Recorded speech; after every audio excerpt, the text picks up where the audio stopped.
Hi കൂട്ടുകാരെ, നമ്മൾ വീണ്ടും വിക്രമാദിത്യ കഥയിലേക്ക് എത്തിയിരിക്കുകയാണ്. നമ്മളുടെ നളിനിയും വിദ്യാസാഗരനും നാഗപുര രാജാവിൻ്റെ മുമ്പിൽ നിൽക്കുകയാണ്. നളിനിയുടെ ആവശ്യം വിദ്യാസാഗരൻ തന്നെ വിവാഹം കഴിക്കണമെന്നും ഉന്നത കുലജാതനായ ബ്രാഹ്മണനായ തനിക്ക് ദാസിയായ നളിനിയെ പെട്ടെന്നങ്ങനെ വിവാഹം കഴിക്കാൻ കഴിയില്ല എന്നാണ് നമ്മുടെ വിദ്യാസാഗരൻ്റെ വാദം. നമുക്കിനി രാജാവിൻ്റെ തീരുമാനം എന്താണെന്നറിഞ്ഞാലോ?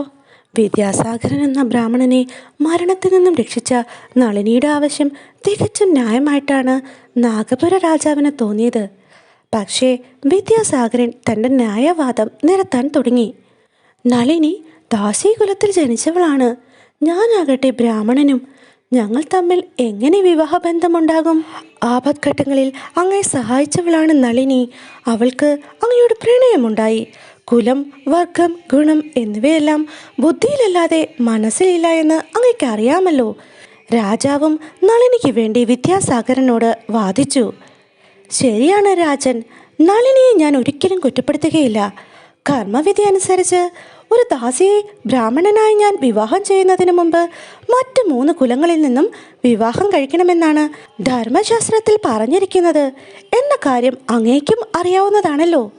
ഈ അവസരത്തിൽ നളിനിയെ വിവാഹം ചെയ്യുന്നതിനായി മറ്റ് 3 കുലങ്ങളിൽ നിന്ന് വിവാഹം ചെയ്യാനായി കന്യകമാരെ എവിടുന്ന് ലഭിക്കും? വിദ്യാസാഗരൻ്റെ ഈ വാദം രാജാവ് സ്വീകരിച്ചു. മറ്റ് 3 കുലങ്ങളിൽ നിന്നും വിവാഹം നടന്നാൽ നളിനിയെ സ്വീകരിക്കാമെന്നാണല്ലോ വിദ്യാസാഗരൻ പറയുന്നത്. അയാളുടെ വാദം ശരിയുമാണ്. ബ്രാഹ്മണനായിരുന്നു നാഗാപുര രാജാവ്. അദ്ദേഹത്തിൻ്റെ സുന്ദരിയായ മകളായിരുന്നു കനകാംഗി. തൻ്റെ മകളെ ബുദ്ധിമാനും പണ്ഡിതനുമായ വിദ്യാസാഗരന് വിവാഹം കഴിച്ചു കൊടുക്കുവാൻ രാജാവിന് സന്തോഷമായിരുന്നു.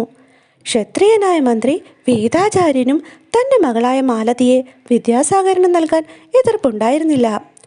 കുലപതിയായ വൈശ്യപ്രമുഖരും തൻ്റെ മകൾ സുമംഗളയെ വിദ്യാസാഗരന് വിവാഹം ചെയ്തു കൊടുക്കാൻ മുന്നോട്ട് വന്നു.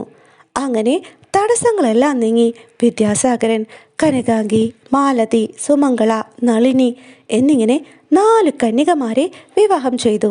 കന്യാദാനമായി ധാരാളം പൊന്നും പണവുമെല്ലാം പിതാക്കന്മാർ വിദ്യാസാഗരന് നൽകി. അങ്ങനെ വിവാഹ മഹോത്സവം കഴിഞ്ഞ് വിദ്യാസാഗരൻ തൻ്റെ പത്നിമാരോടൊത്ത് സന്തോഷത്തോടെ ജീവിച്ചു. ഈ 4 ഭാര്യമാരിൽ നിന്നും വിദ്യാസാഗരന് 4 മക്കൾ ജനിച്ചു.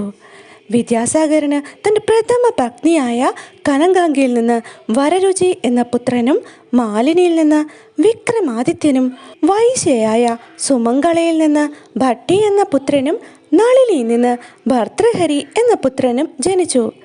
വിദ്യാസാഗരൻ തൻ്റെ 4 പുത്രന്മാരെയും വളരെ വാത്സല്യത്തോടെ വളർത്തി. 4 ബാലന്മാരെയും യഥാകാലം വിദ്യാസാഗരൻ എഴുത്തിനിരുത്തി. കുറച്ചു കാലങ്ങൾക്കുള്ളിൽ അവർ സർവശാസ്ത്രങ്ങളിലും സമർത്ഥരായി തീർന്നു. പുത്രന്മാരില്ലായിരുന്ന നാഗപുര രാജാവ് രാജ്യഭരണം വിദ്യാസാഗരനെ ഏൽപ്പിച്ചു. അധികം താമസിയാതെ നാഗപുര രാജാവ് പരലോകപ്രാപ്തനായി. സർവശാസ്ത്ര പരംഗതനായ വിദ്യാസാഗരൻ ധർമാനുസാരിയായി രാജ്യം ഭരിച്ചു പോന്നു. ഹായ് കൂട്ടുകാരെ, അപ്പോൾ നമ്മുടെ വിക്രമാദിത്യൻ ലാൻഡ് ചെയ്തിട്ടുണ്ട്. നമ്മുടെ കഥ അങ്ങനെ പുരോഗമിച്ചുകൊണ്ടിരിക്കുകയാണ്. ഈ കഥയോടൊപ്പം തന്നെ ഇടവേളകളിൽ തെനാലി രാമൻ്റെ ചെറിയ കഥകളും നമ്മൾ പബ്ലിഷ് ചെയ്യുന്നുണ്ട്. കൂടാതെ സൺഡേ ഷെർലക് ഹോംസ് സ്റ്റോറി പറയാനും ഞാൻ ആഗ്രഹിക്കുന്നുണ്ട്. അപ്പോൾ കഥകളെല്ലാം ഇഷ്ടപ്പെടുവാണെങ്കിൽ ചാനൽ സബ്സ്ക്രൈബ് ചെയ്യുന്ന കാര്യവും മറന്നു പോകരുത്. അപ്പോൾ അടുത്ത കഥയുമായി അടുത്ത ദിവസം വരുന്നത് വരെ ബൈ.